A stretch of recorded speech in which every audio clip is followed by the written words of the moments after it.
Silakan duduk Bapak Ibu yang dikasihi Tuhan. Selamat sore semua, Shalom. Shalom. Terima kasih buat hambanya Pak Haryanto yang memberi kesempatan buat saya juga melayani kembali di Jumat ini. Juga saya ingin mengucapkan selamat ya buat Pak Haryanto dan keluarga besar atas kelahiran cucunya yang pertama dan juga pernikahan anaknya yang kedua. Ya, saya dengar beliau hari ini cuti, Pak. Cuti. Karena mungkin kelelahan kan. Double blessing rupanya beliau ya. Dan juga selamat datang kembali ya buat Bapak Robi ya dan Ibu Inge setelah cukup lama ya di Indonesia ya.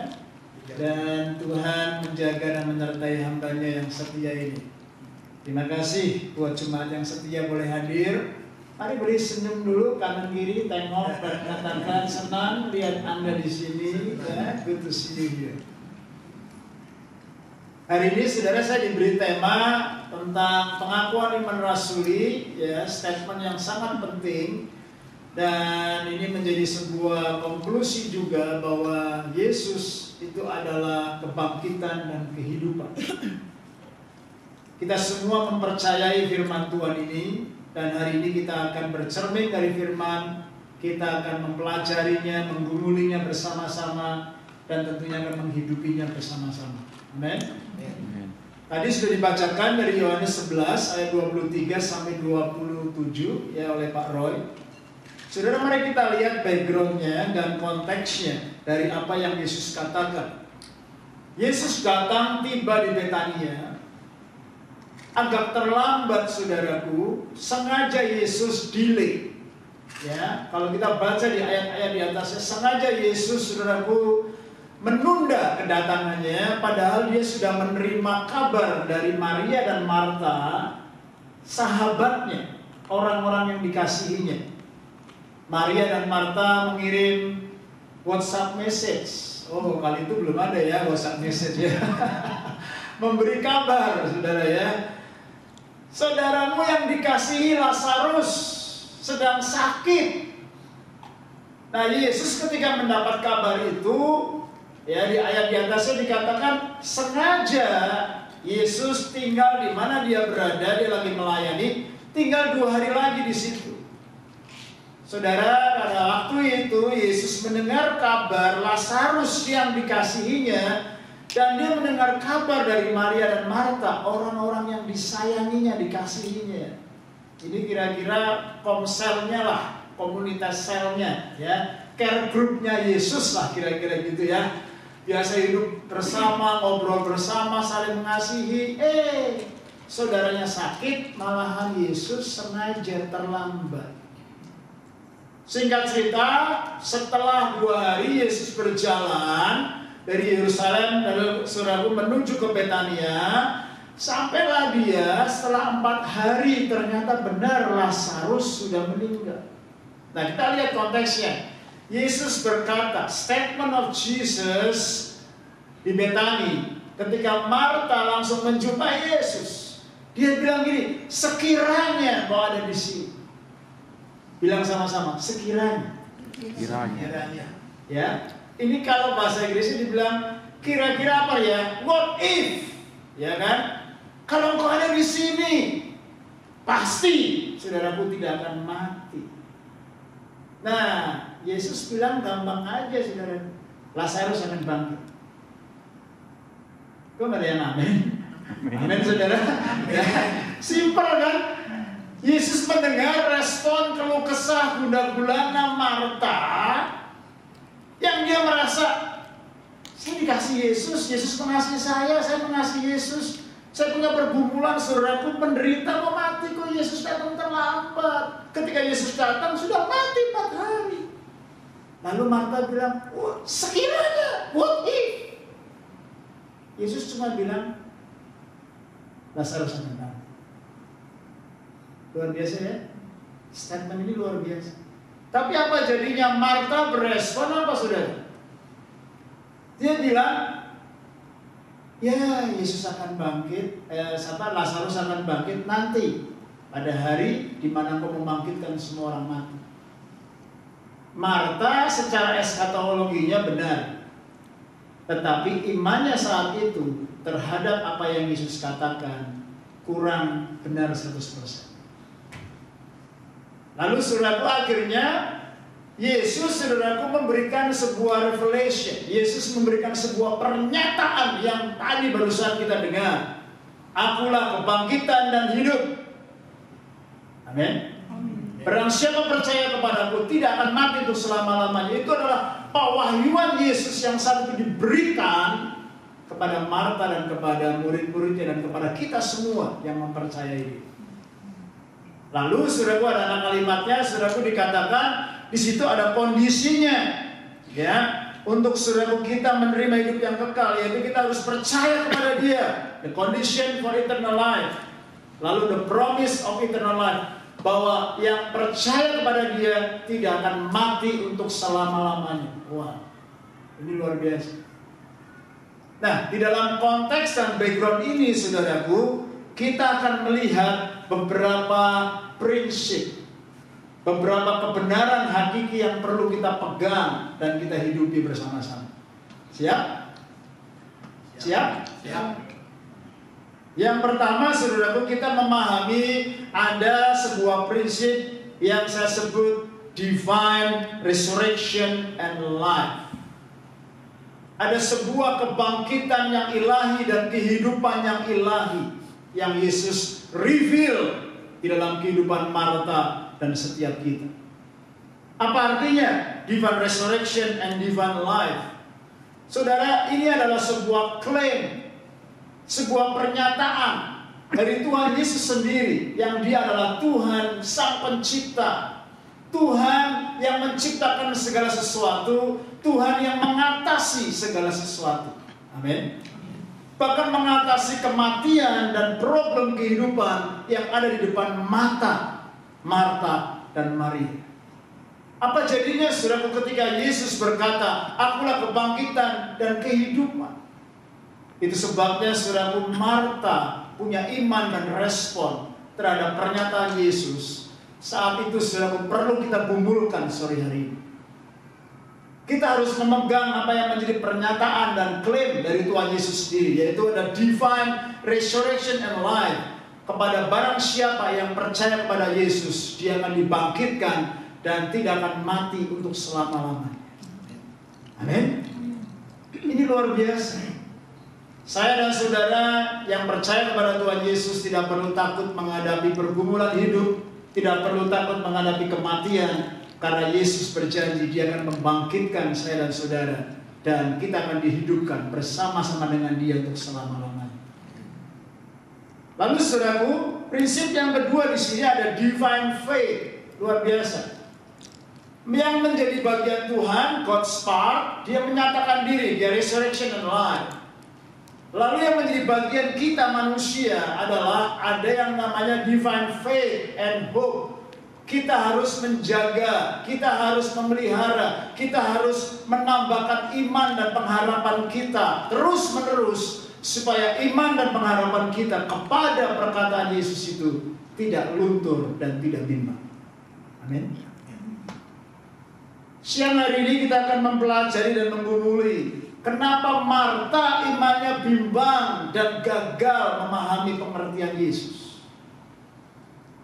Dan ketika kita memahami, saudaraku, the resurrection and life, ternyata Tuhan menantikan kerjasama saya dan saudara supaya iman dan pengharapan kita kepada Dia tidak menjadi bimbang. Nah, yang ketiga ada yang namanya divine eternity.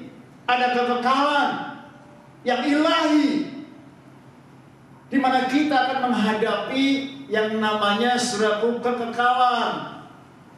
Kalau manusia, saudaraku, hidup, kita akan meninggal secara fisik, secara jasmani, betul? Tetapi, saudaraku, Alkitab, Yesus berkata, yang mati di dalam Kristus akan hidup selama-lamanya. Apa maksudnya? Ternyata ada sebuah kehidupan setelah kematian fisik, yaitu kekekalan selama-lamanya bersama dengan Kristus. Nah, orang yang tidak beriman kepada Kristus tidak memahami kebenaran ini. Apalagi saudaraku, orang yang hari-hari ini saudaraku memiliki sebuah paham saudaraku yang tidak memahami adanya kekekalan. Ada orang yang menolak ada yang namanya neraka dan surga. Dia tidak percayakan hal itu. Tetapi kita yang percaya dan beriman kepada Kristus, tentunya kita disadarkan dan diingatkan firman hari ini. Ada kekekalan, ada divine eternity. Dan kita yang percaya kepada Yesus, kita akan hidup selama-lamanya. Eternity with Christ Jesus. Katakan amin. Amin. Saudara, apa yang menjadi aplikasi kepada kebenaran I am the resurrection and the life? Ketika saya gumulkan firman ini beberapa minggu yang lalu, saya merenungkan dan saya mendapatkan aplikasi daripada kebenaran I am the resurrection and the life. Saya bagi menjadi dua bagian, yaitu untuk iman kita saat ini dan iman kita kepada apa yang akan datang.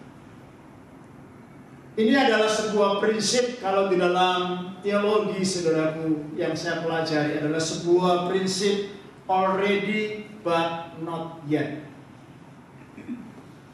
Kita yang sudah percaya kepada Tuhan, sudah ditebus, diampuni, diselamatkan oleh Tuhan. Betul? Kita sudah menerima kebangkitan dalam kehidupan kita. Kita sudah menerima kebangkitan daripada dosa-dosa kita. Kita menerima kehidupan yang kekal sekarang ini bersama dengan Tuhan Yesus. But ada not yet, ya sudah. Already we receive the redemption from Christ. Already we receive the forgiveness from Christ. But ada not yet-nya. Kita akan dimuliakan bersama-sama dengan Tuhan. Kita akan mengalami lagi kebangkitan secara tubuh kemuliaan. Kita akan hidup lagi dalam kemuliaan dan kekekalan selama-lamanya. Nah, seringkali ada missing link di tengah-tengah kita menantikan already but not yet completely. Iman kita ini sedang diuji dan dipersiapkan Tuhan. What's the missing here? Sometimes saudaraku, di dalam penantian already but not yet, kita sudah mengalami janji-janji Allah, tetapi belum sepenuhnya. Selama kita masih di dunia ini, itulah yang Tuhan kehendaki. Iman saya dan saudara, divine faith itu tidak menjadi lemah, tidak menjadi goyah, tidak menjadi bingung. Itu sebabnya sangat penting buat kita gereja Tuhan yang sudah dikhotbahkan pengakuan iman rasuli. Pengakuan iman rasuli sebuah core, sebuah inti, supaya iman kita tertanam, berdasarkan, dibangun di atas fondasi yang kuat, yaitu Kristus Yesus itu sendiri. Bukan pengalaman, bukan apa kata orang, tetapi kebenaran yang mutlak, firman yang sudah disampaikan, dan firman yang kita pegang dan kita percaya. Katakan amin. Saudara, saya bagi dua hal, aplikasinya, relevansinya tentang kebenaran ini. Ya, I am the resurrection and life untuk masa ini dan juga yang akan datang. Kita lihat sekarang for the present faith. Ya, apa relevansinya? Yang pertama, kita perlu, saudaraku, membangun trust in Jesus fully. Bilang sama-sama, yuk. 2, 3. Trust in Jesus fully. Kita perlu percaya di dalam Kristus Yesus sepenuhnya. Saya garis bawahi trust in Jesus fully, bukan partially. Ya, ada banyak orang Kristen yang cuma partially percaya Yesus, percaya kalau seperti yang Dia mau dan yang kita mau. Tetapi saudaraku, seringkali kita nggak percaya sepenuhnya kepada Yesus. Kalau apa yang menjadi kemauan kita tidak kita lihat di depan mata. Perlu saudaraku kita menjaga. Apa relevansinya Yesus berkata, I am the resurrection and the life. Iman kita hari ini, saat ini, di dalam penantian yang sempurna daripada semua janji dan firman Allah genap dalam hidup kita. Kita perlu benar-benar membangun kehidupan yang percaya total kepada Dia. Saudara, ini prinsip tercatat di dalam Yohanes 11 ayat 25 sampai 27 yang tadi sudah kita baca. Dan juga Yohanes 3 ayat 16. Ketika kita percaya kepada Kristus sepenuhnya, maka kita akan diselamatkan dan kita beroleh hidup yang kekal. Lalu prinsip yang kedua, saudaraku, untuk the present faith adalah kita perlu untuk live for Jesus fully. Mari katakan 2, 3. Live for Jesus fully. Setelah kita percaya, maka kita hidup untuk Yesus sepenuhnya. Katakan amin. Amin. Bukan setengah-setengah, saudara. Iman kekristenan adalah kita percaya dan hidup sepenuhnya buat Kristus. Kalau engkau hidup, kalau engkau makan, kalau engkau mengerjakan sesuatu, lakukanlah dengan sungguh-sungguh seperti untuk Kristus. Saya senang melihat Pak Robi kembali pulang ke Sydney dan langsung memimpin, melayani pujian dan mempersembahkan pujian yang menguatkan iman haleluya. Saya senang melihat kesetiaan hambanya dan ketangguhan iman. Bahkan lagu tadi sungguh mengesankan. Di tengah-tengah kelemahan kita, Tuhan yang mengangkat dan membangkitkan kita. Dan saya berdoa supaya iman kita, saudaraku, dan hidup kita sepenuhnya mencerminkan apa yang Tuhan mau. Amin. Amin. Nah, mari kita gali, saudaraku, apa yang menjadi pergumulan dari kehidupan Marta di dalam narasi dengan dia, percakapannya dengan Tuhan Yesus, di mana ketika Yesus datang, Marta curhat.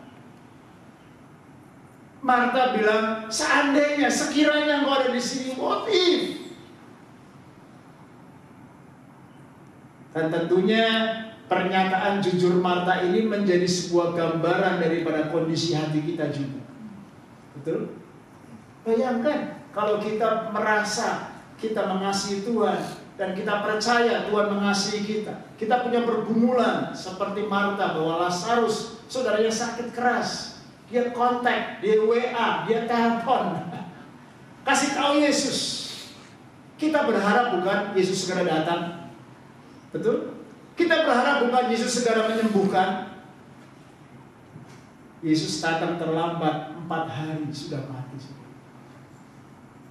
Nah, menurut adat kepercayaan orang Yahudi, kalau orang mati itu, pada hari yang ketiga, rohnya ini baru keluar dari jasad tubuhnya.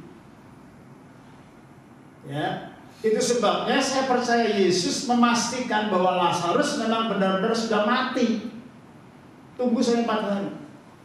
Itu juga sebabnya Yesus bangkit setelah hari yang ketiga, membuktikan bahwa Yesus juga benar-benar sudah mati. Rohnya ini sudah keluar dari jasad mayat. Dan tidak mungkin orang yang sudah mati itu sudah dibangkitkan.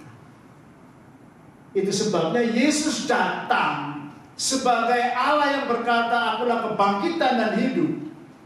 Dia mau mengajarkan kepada Marta dan kita semua yang hidup di saat ini, iman kita hari ini, untuk benar-benar percaya kepada semua janji dan perkataan Yesus. Amin. Apa yang terjadi, saudaraku? Permintaan Marta simple kan? Sekiranya engkau ada di sini, saudaraku, pasti nggak akan mati. Lalu Yesus ngomong simple, Lazarus akan bangkit. Nah, semestinya, saudaraku, respon daripada Marta mendengar pernyataan Yesus semestinya apa? Bahagia ya, benar nggak? Semestinya bahagia, senang. Oh benar Tuhan, Lazarus akan bangkit. Ya. Tetapi apa jadinya, saudaraku? Ternyata Marta memiliki iman, saudaraku, yang goyah. Kegagalan Marta yang saya renungkan dan saya pelajari adalah dititik beratkan pada Yesus yang berkuasa. Permintaan Marta itu, dia percaya bahwa Yesus berkuasa. Tetapi problemnya di sini, di saat yang sama Marta meragukan kuasa Tuhan Yesus itu. Kan lucu, saudara. Semestinya ketika Yesus berkata Lazarus akan bangkit, dia tinggal percaya aja sama firman Allah. Amin. Percaya fully. Tetapi apa? Permintaan Marta ini ada sebuah penitik beratkan kepada kuasanya yang bisa membangkitkan. Dia bermohon, dia meminta, tetapi ternyata pada saat yang sama dia nggak percaya.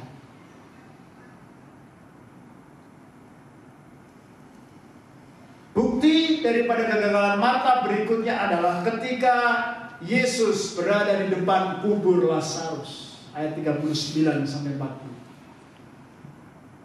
Ketika itu saudaraku, Yesus bilang apa sama Marta? Gulingkan batu besar itu. Saya mau tanya sama saudara, bisa nggak Tuhan Yesus menggulingkan batu besar itu tanpa Marta dan Maria dan teman-temannya? Bisa nggak? Sangat bisa ya. Tetapi kenapa Yesus meminta supaya Marta, Maria dan teman-temannya menggulingkan batu besar itu? Ternyata disinilah saudaraku Tuhan menantikan ada yang namanya divine collaboration. Allah yang Maha Kuasa sanggup melakukan apa saja dalam hidup kita. Tetapi ketika Allah yang Maha Kuasa itu memerintahkan kepada kita sesuatu yang kelihatannya nonsen, yang kelihatannya mustahil, yang kelihatannya nggak masuk akal, maka disitulah sebenarnya Allah yang Maha Kuasa itu pengen melihat iman dan respon kita semua. Bukti kegagalan iman Marta adalah ketika Tuhan Yesus memerintahkan Marta untuk menggulingkan batu besar itu, respon Marta, Tuhan, Lazarus sudah mati 4 hari, sudah berbau, sudah busuk. Dan tentunya saudaraku, Marta hanya melihat kepada situasi dan kondisi yang dilihat kasat mata. Betul? Marta hanya berfokus kepada data dan fakta. Memang betul sudah 4 hari. Tetapi Yesus tadi di awal sudah bilang Lazarus akan bangkit, saudaramu akan bangkit. Saudaraku, disinilah problemnya. Already, but not yet. Disinilah problem untuk iman kita hari-hari ini, saat ini. Kalau kita hanya melihat kepada data dan fakta, kalau kita melihat saudara menurut analisa manusia, logika kita, maka perkataan dan perintah Tuhan Yesus tidak masuk di akal. Lalu disinilah saudara Yesus menyampaikan sebuah statement yang sangat bagus di ayat yang ke-40 dari Yohanes 11 ini. Marta, bukankah sudah kukatakan kepadamu? Apa saudara? Jikalau engkau percaya, maka melihat apa? Kemuliaan Allah.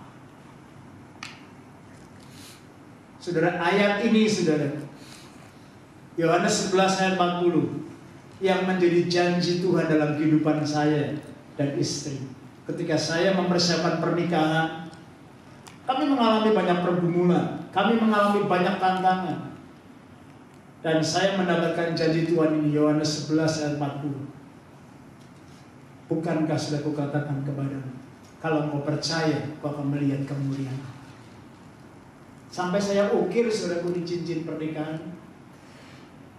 Kok jadi susah keluarnya? Udah tambah gemuk ya.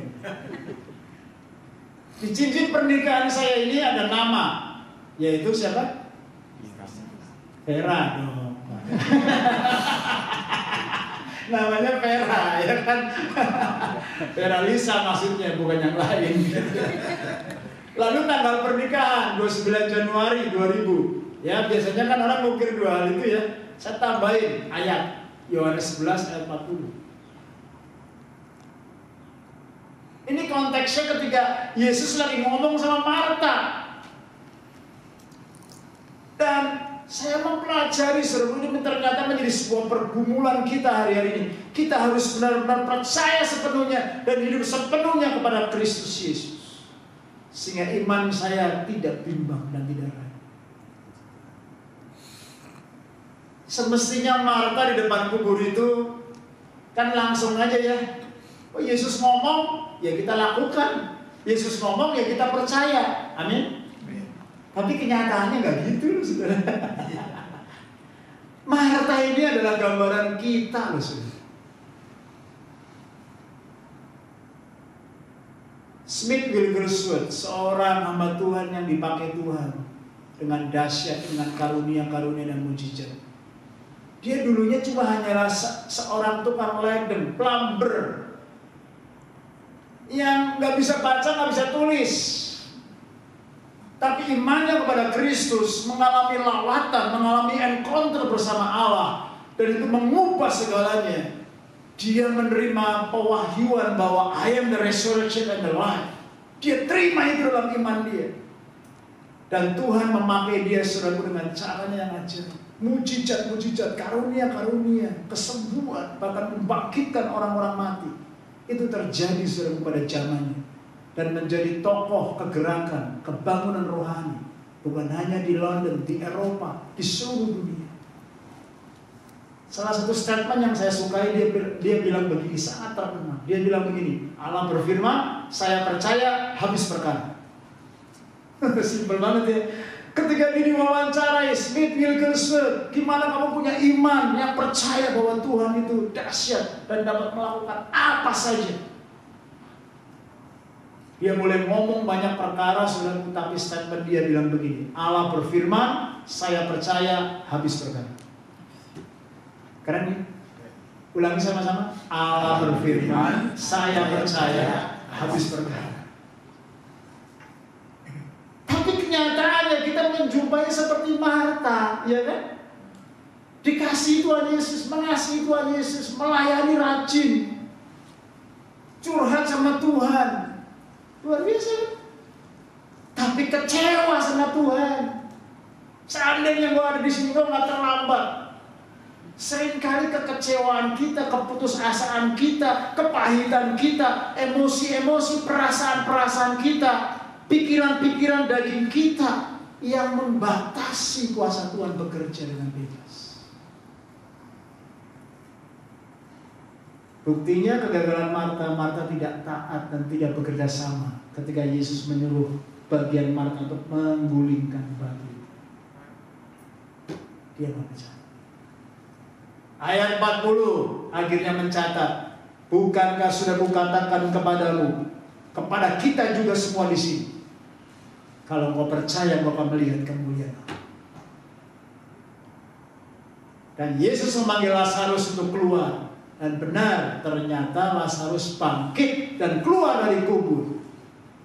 Luar biasa kan? Lalu saudaraku, setelah itu Yesus memerintahkan orang-orang di situ untuk apa?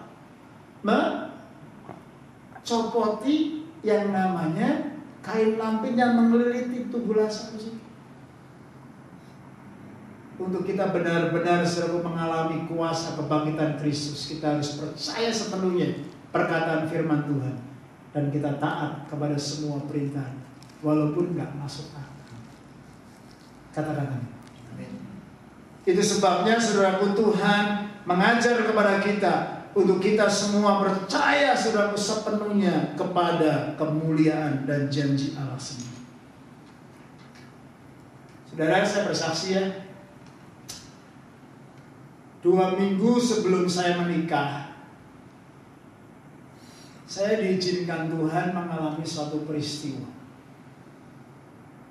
Sebenarnya 2 minggu sebelum menikah itu akan menjadi waktu-waktu yang sangat sibuk, ya, dalam mempersiapkan pernikahan. Minggu itu saya baru khotbah di gereja lokal saya. Dulu saya pemimpin pelayanan mahasiswa di gereja lokal saya di Abalok Ministry di Gunung Sari 11. Abalok Ministry saudaraku pelayanan yang diberkati Tuhan sampai hari ini.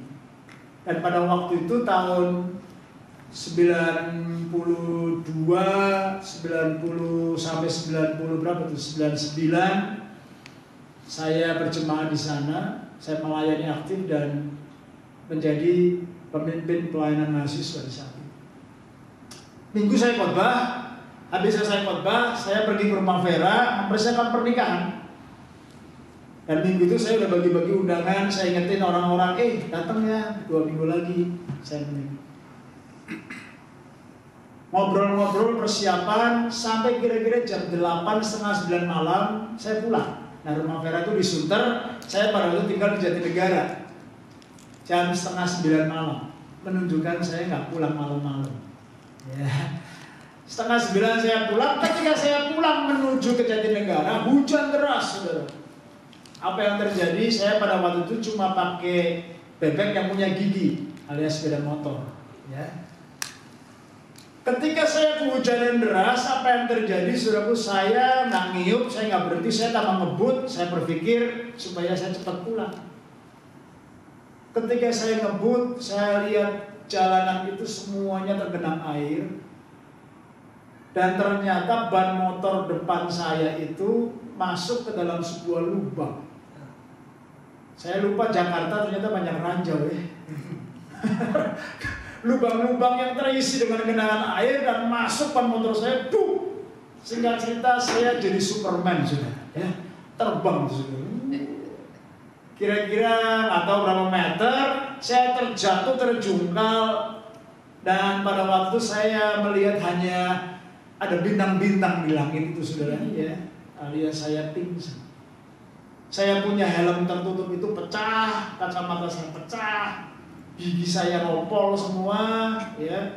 Saya punya bibir atas ini pecah, dagu bawah pecah, berdarah. Dan biasanya kalau di Jakarta ada orang kecelakaan, nah itu dia, ya.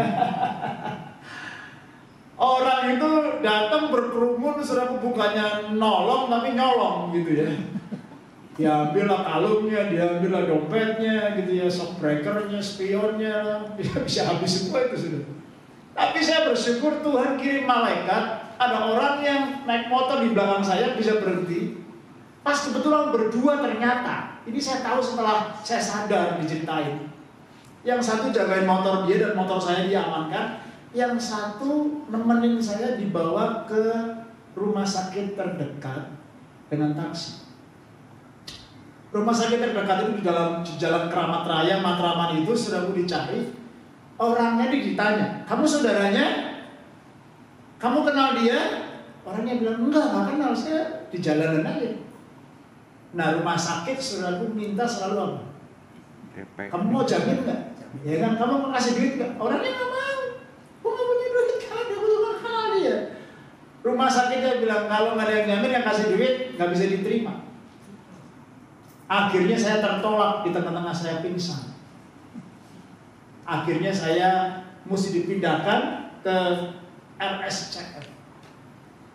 Nah, orang yang nolong saya ini, saudaraku, dia coba bangunin saya yang pingsan itu, ya, yang lagi pingsan itu.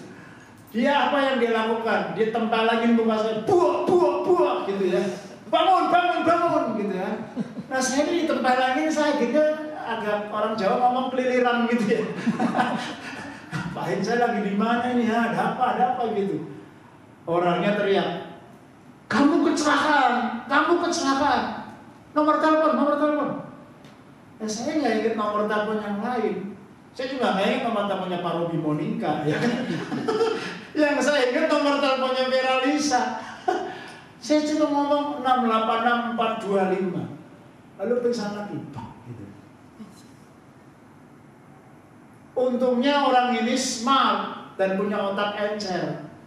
Dia ingat kan? Coba kalau dia lupa, tempelin dia bangun lagi, berapa nomornya gitu kan? Gonyok bukan saya. Nah, saat itu saudaraku, tahun 99, nggak banyak orang punya handphone. Kalau saudara masih ingat tuh tahun 99, saya punya handphonenya yang Nokia yang sebesar batu bata tuh, saudara, besar sekali. Itu aja saya bangga banget pakai handphone ini, yang masih ada antenanya. Orang itu cari handphone, nah dia cari handphone ya belum tentu dia ada siap koin kan, belum tentu juga telepon umumnya semuanya berfungsi. Coba bayangin, kalau dia lupa di tengah jalan dia balik lagi, dia cari koin, itu semuanya tekstan. Ternyata dia telepon calon istri saya, bener masuk. Di kontak, kamu kenal sama orang ini namanya ini? Iya dia kenal. Dia kecelakaan di sini, datang ke RCM. Akhirnya Vera datang malam itu, dia telepon pemimpin, dia telepon penatua, dijemputnya lah karena dia juga nggak punya mobil, nggak punya motor saat itu. Datanglah ke RCM, semuanya diberesin. Singkat cerita, Dokter bilang kamu ini harus dioperasi bibir atas. Pilihannya mau operasi plastik atau pakai operasi jahitan biasa. Saya tanya, kalau plastik berapa duit, kalau biasa berapa duit? Ternyata bedanya jauh banget. Lalu saya tanya, dok, kalau operasi biasa pakai jahitannya benang apa? Dia bilang, jawabnya gampangnya, ya benang apa aja lah. Ya sudahlah, 2 juta, ya udah cepat lah. Berapa lama dok keringnya? Ya kira-kira 2 minggu. Saya temukan 2 minggu. Pas kawinan saya udah kering, ya kan? Dijahit bener-bener itu pakai kayak catokan, itu kayak pancing gitu. Ya, bapak yang suka mancing mungkin tahu ya. Pancing, dan benangnya itu benang kasar, dijahit sudah terus saya sampai teriak-teriak tuh sudah. Singkat cerita diperban, jadilah saya bimoli alias bibir monyong 5 cm. Dokter bilang kamu nggak boleh bicara, puasa ngomong. Waduh, penderitaan buat saya sudah. Ya, saya dari kecil tuh aktif, suka bercanda, suka ngomong, ya, aktif di pelayanan, suka bicara, suka ngomong. Tuhan suruh saya untuk puasa ngomong. Waduh, itu penderitaan. Seminggu nggak ngomong. Teman-teman suruh mengunjungi saya di hospital. Banyak yang bercandain, buliin saya. Waduh, sahabat bimoli. Semua ketawa kan. Saya juga ketawa. Allah lu ya, ngucapin gue ya gitu kan. Lalu ada teman saya bilang, lu mau kawin lu gimana wedding kiss-nya? Itu tahun 2000 Januari kan. Ada teman yang main letuk, oh ini pengantin milenial. Nanti wedding kiss-nya pakai tos, lalu high five sama Vera. Wah, ketawa semua. Saya juga ketawa-ketawa kan. Wah. Dokter ngecek, dibuka. Saya diomelin. Bukannya kering, malahan bernanah, saudara. Itu bahasa Jawa apa ya? Jadi bahasa tuh. Iya, itu jadi apa sih itu? Waduh, dokternya marah-marah sama saya. Ini lu pasti kebanyakan ngomong, ini ketarik-tarik. Ini jadi nyanyah sampai keluar nanahnya. Wah, itu. Saya mikir, Tuhan, seminggu lagi loh saya mau nikah. Saya persis seperti Marta. Sekiranya untuk menolong aku Tuhan. Aku ini paginya baru pelayanan di rumah Tuhan. Aku bukannya pulang dari diskotik. Aku bukannya, wah. Saya marah. Kenapa Tuhan izinkan? Sekiranya Tuhan melindungi saya. Saya mempersiapkan pernikahan kudus baik. Kenapa begitu? Kecewa saya. Saya mau nikah Tuhan. Seminggu lagi, kenapa saya ada di rumah sakit? Ya, kalau saya mau jujur, Marta ini gambaran kita. Dan rupanya Tuhan mengajar saya untuk benar-benar, ya tadi itu, percaya sepenuhnya dan hidup sepenuhnya bagi Allah. Tanggalkan agenda kita, tanggalkan ambisi kita, tanggalkan semua problem-problem emosi dan pemikiran kita. Kita surrender all unto Jesus. Nah, ini missing point. Already but not yet. Kita belum melihat sepenuhnya. Disitulah Tuhan sedang melatih iman kita, gerejanya, mempelainya, saya dan saudara. Dan saudaraku, saya bertobat. Tuhan ampuni saya. Saya merasa pintar, saya merasa berjasa, saya merasa hebat. Ampuni saya. Dan saya mulai shifting cara pandang saya. Saya mulai bersyukur, count God's blessing. Terima kasih Tuhan, saya nggak geger otak. Terima kasih Tuhan, saya nggak ada yang patah tulang saya. Paling cuma helm pecah. Motor juga bukan motor saya, motor pinjaman dari teman sudah. Bayangin. Saya bilang, Tuhan, Kau masih menjaga melindungi saya. Saya berserah kepada. Dan ternyata saudaraku, seminggu kemudian Tuhan lakukan kebaikan dan mujizat. Dokter buka, dilihat, loh kok sudah kering? Wah, puji Tuhan. Lalu akhirnya saudaraku, pada hari pernikahan, muka saya didempul saudara. Dikasih foundation itu saudara. Ya, sehari sebelumnya gigi saya merompol, ditambalin semua. Ya, ini dijahit semua udah beres, difondasi, didempul. hari H pernikahan, itu orang datang, auditorium Abalon itu penuh. Orang datang pengen lihat, Yosafat pengantin yang baru kecelakaan kayak apa ini. Ternyata seru begitu saya masuk, wah, gagah dan ganteng, nggak kalah sama Robi ya. Saya masuk, orang selesai nyalamin, wah selamat ya, selamat. Saya bilang, puji Tuhan. Dan saya bersyukur, saudara. Kalau saya melihat bagian saya ini kadang seperti Marta, nggak percaya sama perintah dan janji itu. Tapi Tuhan sedang menguatkan iman saya. Saya berdoa supaya iman kita, saudara dan saya yang sedang goyah, bingung, struggle seperti Marta, hari ini dikuatkan dengan janji. Dia adalah kebangkitan, dia adalah kehidupan. Dia membangkitkan situasi yang sudah mati, dan dia sanggup melakukan mujizatnya untuk menyatakan kemuliaan. Bagian yang kedua bukan hanya iman saat ini, tapi iman kepada hal yang akan datang. Nah, banyak orang hanya berfokus kepada yang akan datang, ada yang akan datang. Nggak apa-apa lah saya susah, nggak apa-apa lah saya begini, yang penting nanti saya masuk surga, saya masuk surga, saya masuk surga. Tapi Tuhan ingin deal dengan iman kita hari ini, supaya hati kita dibenarkan, dikuduskan, dimurnikan, bertumbuh dalam pendewasaan. Tapi setelah itu Tuhan juga memberikan janji kepada future glory, yaitu ada yang namanya eternal life and glory. Ada kehidupan kekal, ada kemuliaan kekal. Saya nggak ada waktu untuk membahasnya, tapi sudah catat aja ya. Roma 8:18, Kisah Rasul 20:15, Wahyu 20 ayat 11-15, 1 Tesalonika 4 ayat 16-17. Kalau boleh baca aja deh ya ayat yang terakhir itu, 1 Tesalonika 4 ayat 16-17. Boleh Pak kalau bisa ditayangkan? Ya. Ini janji Tuhan bahwa akan ada kehidupan dan kemuliaan kekal.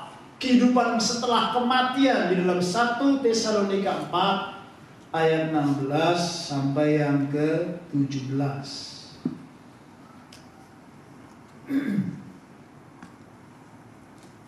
Ya, sebab pada waktu tanda diberi, yaitu pada waktu penghulu malaikat berseru dan sangkakala Allah berbunyi, maka apa? Tuhan sendiri akan turun dari surga, dan mereka yang apa? Mati dalam Kristus akan lebih dahulu bangkit. Terus Pak, sesudah itu kita yang hidup, yang masih tinggal akan apa? Diangkat bersama-sama, rapture ya, dengan mereka dalam awan menyongsong Tuhan di angkasa. Demikianlah kita akan apa? Selama-lamanya bersama-sama dengan Tuhan.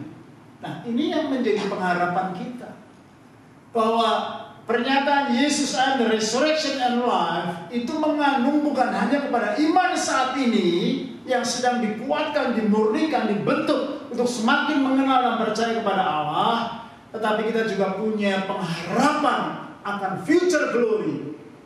Dia yang akan membangkitkan kita. Kalau yang sudah mati di dalam Kristus akan dibangkitkan ya dalam tubuh kebangkitan. Kalau kita yang belum mati, nanti Yesus datang, kita akan diangkat bersama-sama dengan Kristus di dalam tubuh kemuliaan, berjumpa dengan Dia. Dan kita akan hidup selama-lamanya bersama dengan Tuhan Yesus. Nah, ini sebuah pengakuan iman yang perlu kita percaya dan kita mengerti kebenaran. Dan saya berdoa supaya hari ini setiap kita selalu semakin dikuatkan, memiliki perspektif kekekalan. Kalau saudara suka dengan yang namanya John Bevere, hamba Tuhan ya, yang dari Amerika dipakai Tuhan untuk menulis banyak buku, lebih dari 50 buku, dan berkhotbah di mana-mana. Dia menulis salah satu buku, judulnya bagus, Driven by Eternity. Hidup kita di dunia ini harus digerakkan kepada visi kekekalan. Ini luar biasa. Menyadarkan saya dan saudara, kita hanyalah musafir yang numpang lewat di muka bumi. Ya, kita harusnya di-driven, digerakkan kepada kekekalan, bukan mencari kebahagiaan semata, bukan mencari posisi atau possession yang kita kumpulkan di muka bumi ini, tapi kita digerakkan kepada kekekalan, mempersiapkan kekekalan. Apakah saya dan saudara memiliki sebuah kerinduan seperti itu, driven by eternity. Karena kita akan menghadapi kemuliaan dan kehidupan kekal. Kita akan terima mahkota ya. Dan mahkota kita nanti di surga ditentukan apa yang kita tabur dan perbuat selama kita di dunia ini. Oh, kita pasti diselamatkan kalau kita pasti sudah masuk dalam daftar buku kehidupan. Tapi kemuliaan yang akan kita terima, mahkota yang akan kita terima, itu ditentukan dari apa yang kita lakukan dan kita tabur selama di dunia. Selama di dunia ini kita mengirimkan dalam tanda petik material untuk rumah kita di kekekalan di surga. Kok nggak ada yang amin? Kalau saudara malas-malas di muka bumi ini, nggak melayani, nggak menginjil, nggak sungguh-sungguh dalam Tuhan, jangan-jangan sampai di sana nggak ada mahkota loh saudara. Loh, rumah kita di surga itu kita kirim materinya selama kita tabur di muka bumi. Itu sebabnya kita harus driven by eternity selama kita hidup di dunia ini. Kita hanya musafir. Jangan bangga, jangan sombong.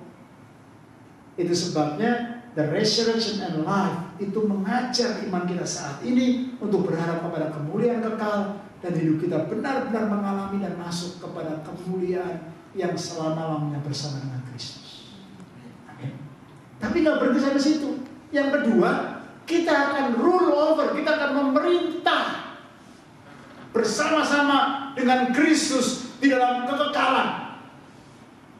Ini yang luar biasa. Reign with Jesus. Reign with Jesus in eternity. Kita akan memerintah bersama-sama dengan Dia. Catat ya, nanti baca di rumah 2 Timotius 2:12 dan Wahyu 20 ayat yang ke-6. Ternyata setelah kita tinggal bersama-sama dengan Kristus, banyak orang berpikir di surga nanti ngapain ya, pujian penyembahan atau ngapain ya. Alkitab mencatat kita akan memerintah bersama-sama dengan Kristus dalam langit baru dan bumi baru. Bagaimana kita memerintah bersama-sama dengan Kristus? Karena kita sudah disatukan di dalam kemuliaan dan kita akan melihat kedahsyatan. Saudara dikasih Tuhan, itu sebabnya hari ini ketika kita hidup, apapun pergumulan tantangan kita, jangan pernah takut dan menyerah. Walaupun seperti Marta yang sudah melihat Lazarus sudah mati 4 hari, nggak mungkin, sudah busuk, Tuhan sanggup bangkitkan. Amin. Tapi pernyataan Yesus bukan hanya address kepada iman Marta saat itu, tetapi juga kepada yang akan datang, bahwa pada waktunya kita semua akan dibangkitkan dalam tubuh kemuliaan dan akan bersama-sama hidup kekal selama-lamanya bersama dengan Kristus dan memerintah bersama. Saya berdoa supaya firman ini menjadi kekuatan buat kita, dan cara pandang kita melihat hidup ini, melihat apa yang sedang Tuhan izinkan dalam hidup ini dengan kacamata yang ilahi. Dan saudara semua siap menjadi berkat dan menjadi saluran berkat Tuhan kepada banyak orang biasa. Amin. Sudah diberkati? Amin. Saya undang kita bangkit berdiri sama-sama.